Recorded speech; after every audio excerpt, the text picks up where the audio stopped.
Si no eres abogado o abogada, estoy segura de que conoces a una o varias personas que sí lo son, simplemente porque la licenciatura en Derecho es la segunda más estudiada a nivel nacional en México. Y aunque sus materias son muchas y sus ocupaciones también, a los abogados los une o tienen algo en común, que es el poder judicial, y hoy vamos a hablar precisamente de eso. Hola, mi nombre es Regina Labardini y esto es Congruencia, un podcast que busca mostrarte el rol que tú tienes en la política, brindándote toda la información necesaria para que puedas entenderla y participar en ella. Bienvenido, bienvenida a este 7º episodio de Congruencia. Estoy muy emocionada por el tema del que vamos a hablar hoy. Hemos hablado en episodios anteriores del poder ejecutivo, del poder legislativo, de cómo se eligen, cómo están representados en los distintos niveles de gobierno. Así que hoy vamos a tocar ese último tema o ese último poder, que es el poder judicial. Y para ello, por primera vez en Congruencia, tenemos a una invitada muy especial.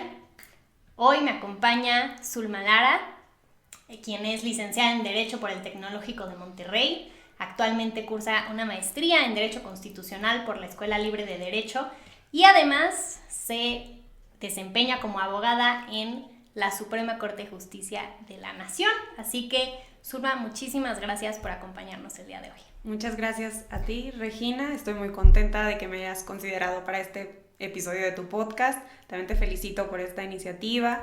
Es muy bueno que siempre se abran este tipo de canales para difundir información que nos interesa a todos. Antes de adentrarnos hoy en lo que hace y sobre todo lo que no hace el Poder Judicial, lo que es, cómo se conforma, quiero hacerme un paso hacia atrás y hacerte una pregunta que quizá para todo abogado es un tanto obvia, pero y para los mortales pues nos gusta pensar que sabemos, pero realmente yo creo que no, y nos costaría definirlo. Así que, ¿qué es la justicia? Yo creo que a todo el mundo le cuesta definirlo, pero creo que sí sabemos cuándo estamos frente a algo que es justo y cuándo estamos frente a algo que no es justo. Claro. La definición más básica y común siempre es dar a cada quien lo que le corresponde, ¿no? Pero sí se queda bastante corta de lo que pues es la justicia. A mí me gusta pensar en la justicia desde el plano social, de como esta virtud social que tiene como objetivo alcanzar el bien común.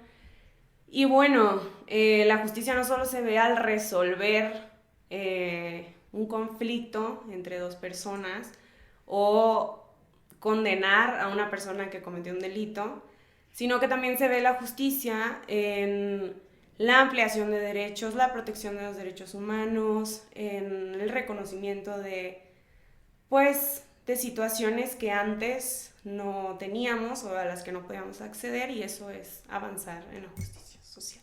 De acuerdo. Entonces, y coincido contigo en esto que dices, y no lo había pensado así, si bien quizás no todos le podemos poner una definición así de diccionario, creo que es cierto que todos sabemos, o por lo menos sabemos reconocer cuando estamos frente a algo justo y sobre todo cuando estamos frente a algo injusto, ¿no? Sí, sobre todo. Sí, y con esto en mente, con esta definición en mente, y entrando más al Poder Judicial, primero quiero que distingamos entre las dos principales funciones, porque por supuesto hay muchas, del Poder Judicial en México, para que nos expliques a qué se refiere cada una, ¿no? Por un lado, sabemos que el Poder Judicial está a cargo de la protección del orden constitucional. Y por el otro, se encarga de la administración e impartición de justicia en el país. ¿Qué significa cada una? ¿Cuál es la diferencia? ¿Y por qué son cosas que nos deben de importar?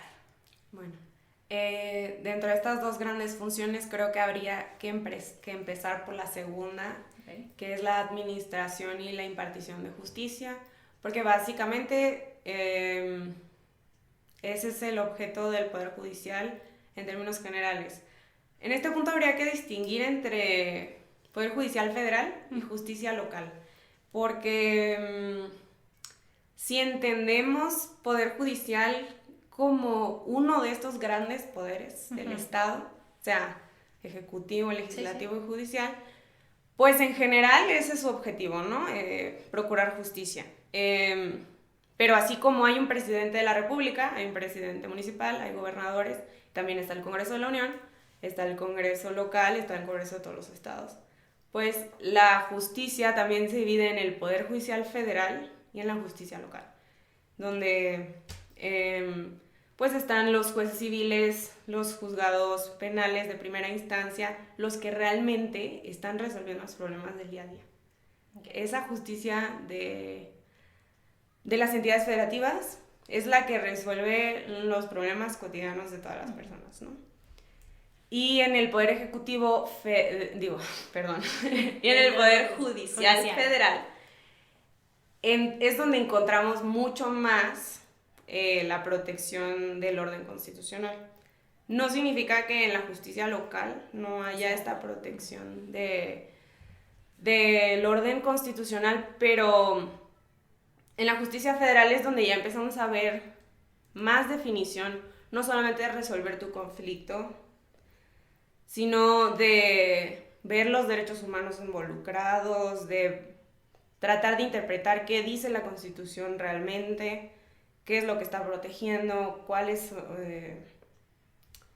el sentido más amplio de tus derechos, y eso lo vemos en el Poder Judicial Federal más ampliamente. Y bueno, están totalmente relacionadas, obviamente, porque con cada caso que se resuelve, de todas maneras, se está protegiendo nuestro orden constitucional y los derechos humanos de las personas, que son, al final, pues el principal objetivo.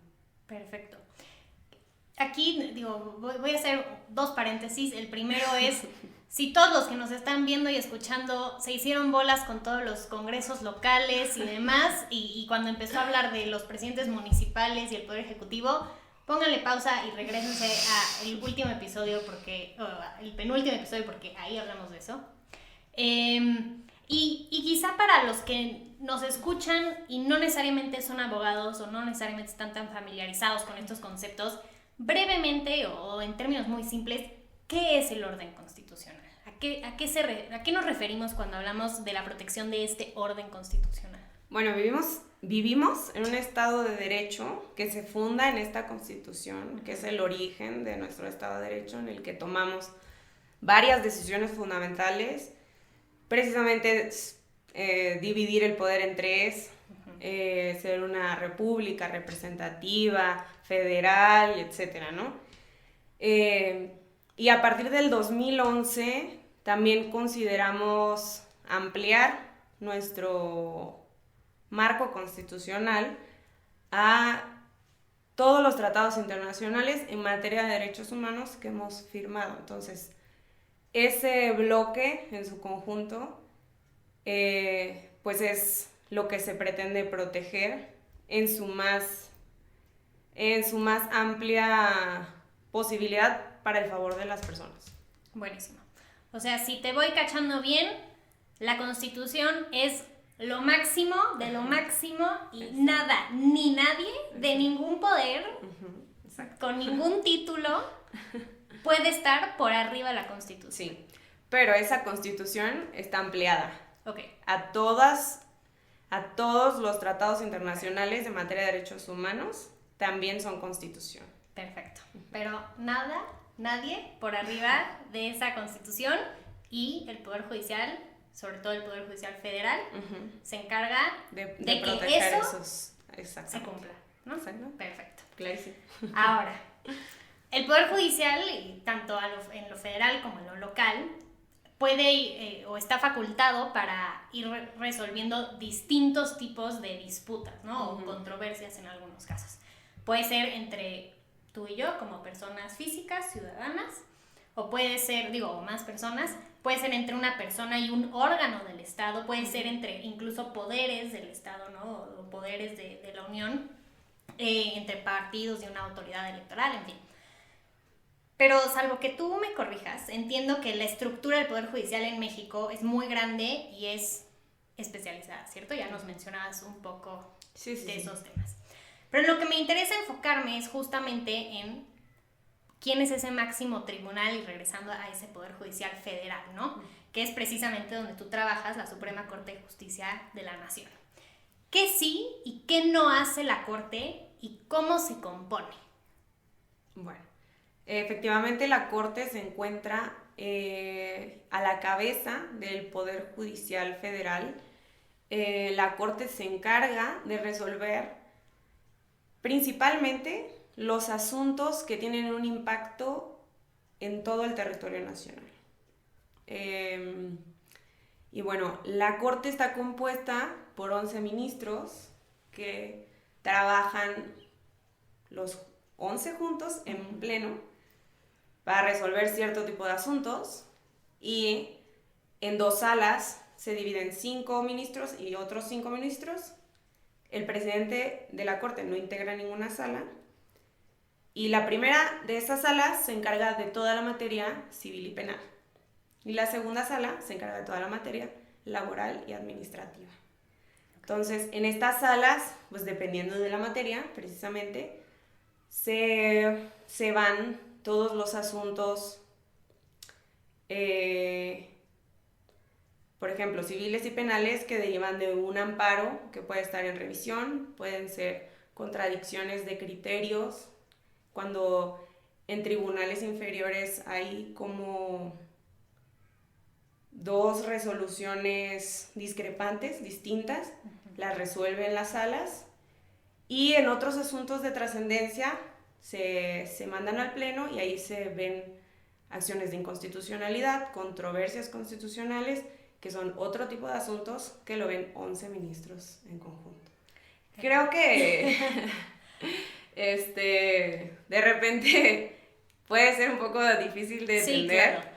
Pero vaya, este tribunal es un tribunal constitucional, entonces se aboca no solamente a resolver casos entre 2 personas o entre una empresa y otra empresa, o entre un estado y demás, sino que ese asunto que llegue allí tiene que ser de trascendencia. O sea, lo que yo resuelva aquí va a servir de guía para todos los demás tribunales del país, y que puedan ir resolviendo de esa manera en protección de la Constitución y de los derechos humanos de las personas.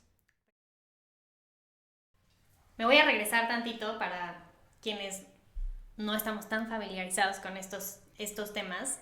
Si nos pudieras dar un ejemplo de qué es un caso en materia penal o un caso en materia civil, laboral, administrativa, como para ponerle un poco cara al nombre, ¿no? De cuáles podrían ser estos temas, ¿no?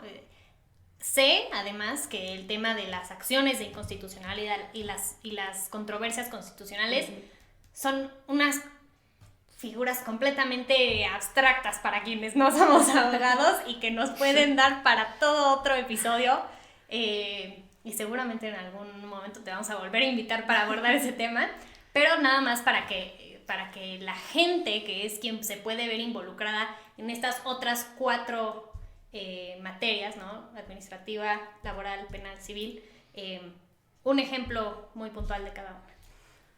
Bueno, es que yo no sé si sé ser tan puntual. Ok, no te preocupes. O sea,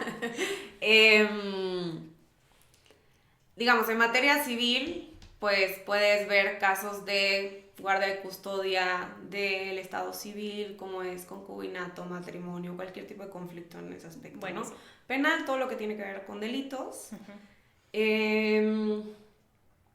Sí, básicamente, pues delitos y sus consecuencias, y lo que pasa también dentro de los penales. Claro. En materia laboral, pues todos los aspectos de trabajo, puede ser liquidaciones, pensiones, interpretaciones. A veces son casos tan particulares que la ley no puede prever cada situación. Claro. Entonces llega un caso en el que no sabes qué hacer, y por eso la Corte tiene que resolver.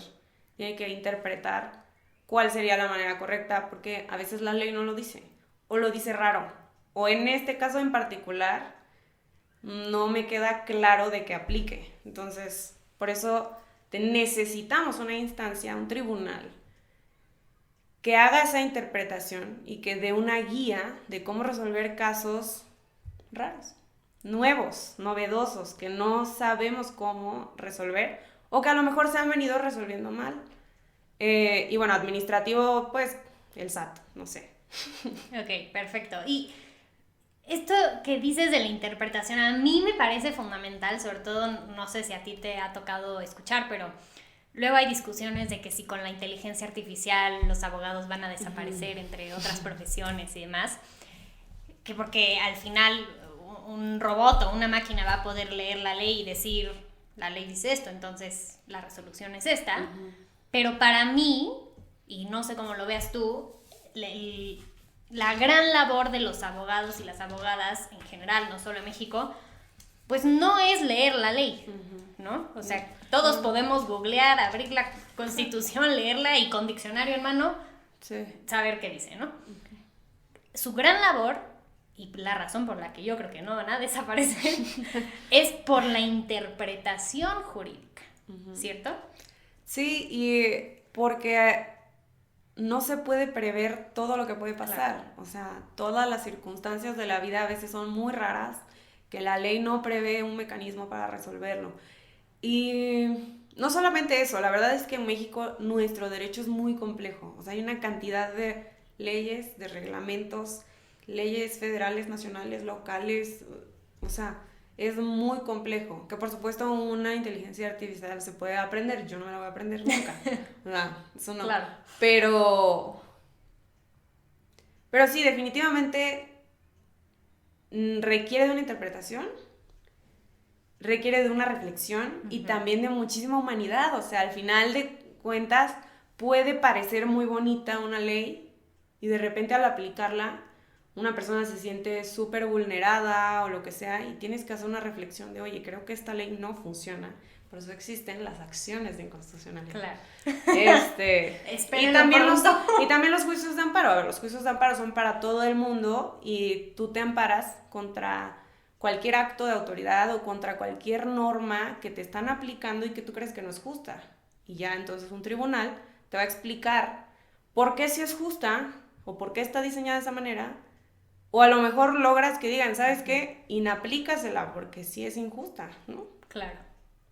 También vamos a hacer un episodio sobre la reforma que anda por ahí a la ley de amparo, sí. Pero para ya no desviarnos tanto, me encanta esto que dices de la humanidad y creo que se vincula muy bien a lo que voy, o desde mi punto de vista va de la mano, porque para poder trabajar con esta humanidad, la Suprema Corte de Justicia tiene dos aspectos que yo creo que son fundamentales para su buen funcionamiento, ¿no?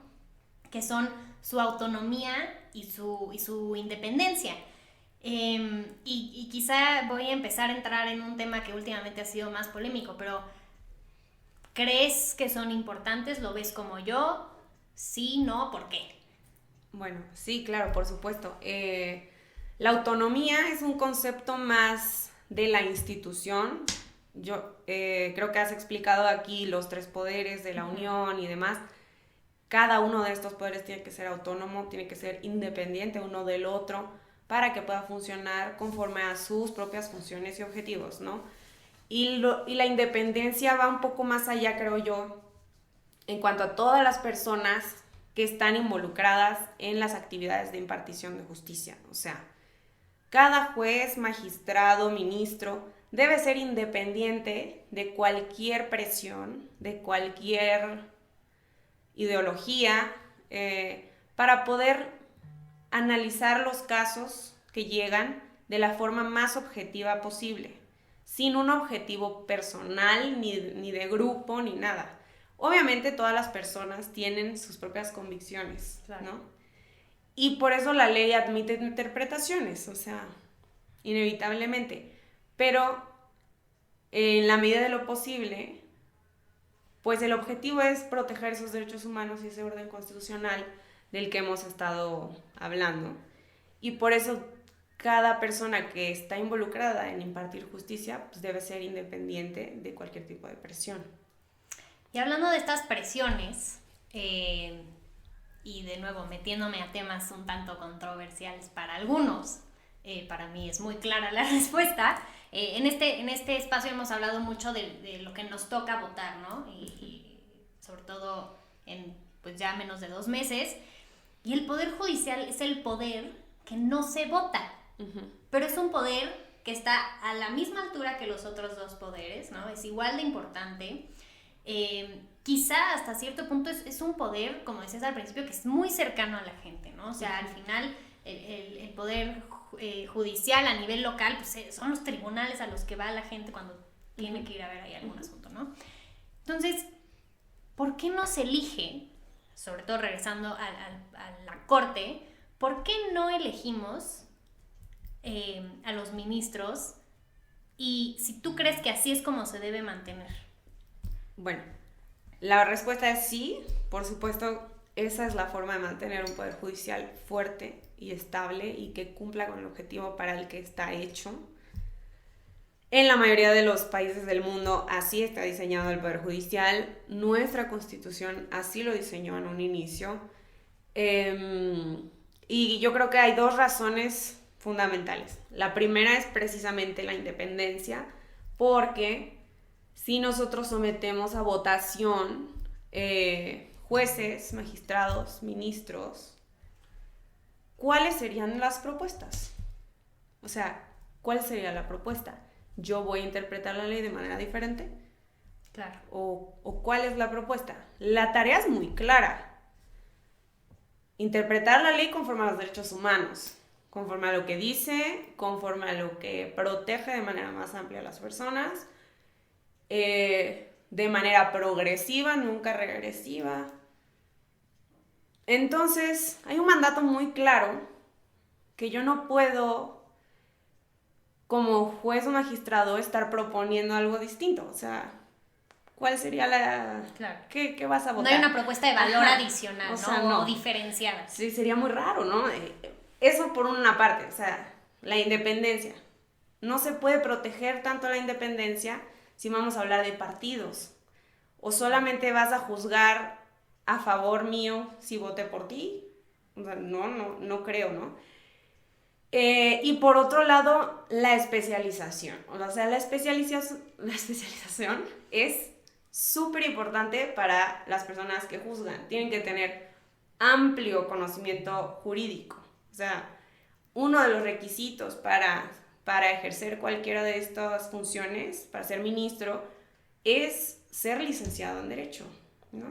Aparte de tener una carrera amplia, de vivir conforme a las normas, honradez, demás, o sea, necesitamos ese grado de especialización en las personas que juzgan para que nos digan qué hacer. Y eso implica una carrera, y por eso en México tenemos una carrera judicial. Ya no cualquier persona llega a ser juez. A lo mejor en algún momento de nuestra historia así fue. Se nombraban de distintas formas, pero en este momento tenemos carrera judicial. Hay que prepararse muchísimo, hay que pasar exámenes de oposición, hay que hacer camino, pasar por diversos escalones. Entonces, no cualquier persona puede llegar a ejercer uno de esos cargos. Y qué bueno, ¿no? Porque no queremos poner la justicia que vivimos en el país y que yo creo que todos buscamos que se nos haga, ¿no? O sea, vivir en un país justo. No queremos poner eso en manos de alguien que tiene que cumplir con una agenda política, ¿no? O que no está preparado, como dices, para determinar realmente e interpretar de manera correcta la ley. Creo que nos va quedando claro cómo funciona el Poder Judicial, ¿no? A grandes rasgos, sobre todo a nivel federal. Cómo también es un poder que es cercano a nosotros, a la ciudadanía. Y un poco para cerrar, te diría o te preguntaría, a pesar de que no lo elegimos mediante un voto directo, yo creo que los ciudadanos sí podemos hacer algo o involucrarnos de alguna manera con el Poder Judicial. ¿Qué podemos hacer nosotros para fortalecer este poder, aunque como dije, no necesariamente sea votándolo o eligiéndolo de forma directa a sus miembros, sobre todo en la Suprema Corte. Bueno, sí, el Poder Judicial nos involucra a todos. Yo creo que lo que hace al Poder Judicial es precisamente que las personas lleven sus casos. Es esta iniciativa de resolver cuestiones jurídicas para que se pueda emitir una nueva interpretación, para que podamos avanzar. Muchos derechos salen de la interpretación constitucional, no de la ley del Congreso. Un ejemplo es el matrimonio igualitario. Un ejemplo. Una persona llegó y se quejó y dijo, oye, allá en mi estado no me dejan casarme porque allá dice entre un hombre y una mujer. Entonces, ¿qué dijo la Corte? Bueno, la Constitución protege a la familia, pero no nos dijo cuál familia. Así que tu ley de tu estado está mal. Adelante. Y eso no salió de ninguna ley, salió de la iniciativa de un ciudadano que dijo, oye, esto me molesta, hay algo aquí que creo que no está bien, ¿no? Entonces yo creo que participar de ese tipo de cuestionamientos, veámoslo como un mecanismo para ir a cuestionar pues la ley que ya está hecha, ¿verdad?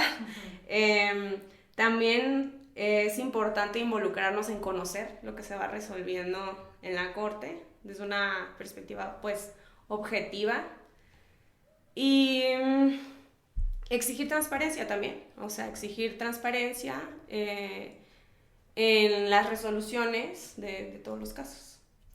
Me encanta que hayas utilizado la palabra exigir, porque creo que cuando hemos hablado del Poder Legislativo y del Poder Ejecutivo, terminamos diciendo como lo importante es exigirle, ¿no? A tal o cual poder.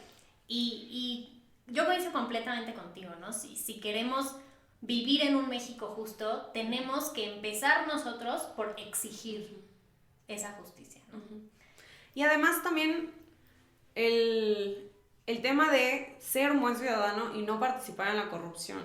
O sea, porque en todas las áreas del gobierno, lamentablemente, legislativo, ejecutivo y judicial, habrá personas corruptas, personas que no están alineadas, pero tampoco podemos como ciudadanos estar ofreciendo esas posibilidades cuando llevamos nuestros casos o cuando necesitamos que una reforma se realice o cuando, o sea, en general también hay que tomar cierta responsabilidad de hacer las cosas mejor, de exigir más transparencia y pues de alguna manera tenemos ese poder de cerrar los candados de las cosas que no se hacen bien. Totalmente de acuerdo. Por favor, tomen nota de lo que acaba de decir de la corrupción. Yo creo, definitivamente creo que la corrupción, y es un tema que tocaremos en otros episodios, pero está en todos los poderes, en todos los niveles. No sé cómo lo veas tú, pero yo estoy convencida de que con todo y todo seguimos siendo más los buenos que los malos, si es que los podemos decir yo buenos creo. y malos. O sea, yo también creo. Y más los no corruptos que los corruptos. Sí, yo también creo. O sea, en general yo también creo. Yo creo que también depende de las personas con las que te relacionas, de verdad. Porque en el lugar donde yo trabajo, yo no conozco gente o no he sabido de personas que hayan hecho un acto de corrupción. O sea, tengo 3 años en la Suprema Corte, trabajé 1 año en el Congreso local, pero también tiene que ver con quién te relacionas, claro, ¿no? Entonces, pero sí, yo también coincido en que son más los buenos que los malos, pero esos malos afectan mucho, o sea, nos afectan a todos. Entonces, bueno. Pero bueno, exigiendo justicia, poco a poco iremos sacando a los malos de donde están. Así que, pues, ¿algo que quieras agregar antes de terminar? Pues mira, sí, me gustaría agregar, se me quedó esta idea de relacionada a que no elegimos a jueces y magistrados. Pero sí quiero decir algo, nosotros sí elegimos este diseño de Estado que tenemos. O sea, en la Constitución sí pusimos que la soberanía reside en el pueblo, ¿ok? Pero dijimos que se va a ejercer a través de los 3 poderes. O O sea, ejecutivo, legislativo y judicial. Cada uno tiene su diseño. El diseño de cada uno viene de la misma fuente, o sea, todo está ahí en la Constitución. Entonces, los tres son igual de legítimos. O sea, los tres tienen la misma fuerza. Los tres están para defendernos, o sea, para proteger este Estado. Simplemente que por sus propios objetivos, o sea, por los propios objetivos del Poder Judicial, pues no es viable que nosotros elijamos a jueces, magistrados y ministros. Ese es un comentario que me encanta, me encanta. No elegimos hoy por hoy jueces, magistrados, ministros, porque nosotros elegimos en algún momento, como mexicanos, así diseñar al Poder Judicial, que es igual de importante que el Poder Ejecutivo y Legislativo. Exactamente. Pues Zulma, nuevamente, muchísimas gracias por acompañarnos el día de hoy. De verdad te agradezco el tiempo y todo el conocimiento que nos acabas de dejar a todos. Y a ustedes que nos están viendo o escuchando también les agradezco. Si tienen alguna duda, opinión, comentario, si quieren saber más del tema y que volvamos a invitar a Zulma, con mucho gusto lo vamos a hacer. Déjenos sus comentarios aquí abajo. Y pues bueno, yo soy Regina Labardini. Muchas gracias por su tiempo y recuerden que solo un ciudadano informado e involucrado tiene el poder de escribir su propia historia y la de su país. Nos escuchamos en el próximo episodio de Congruencia.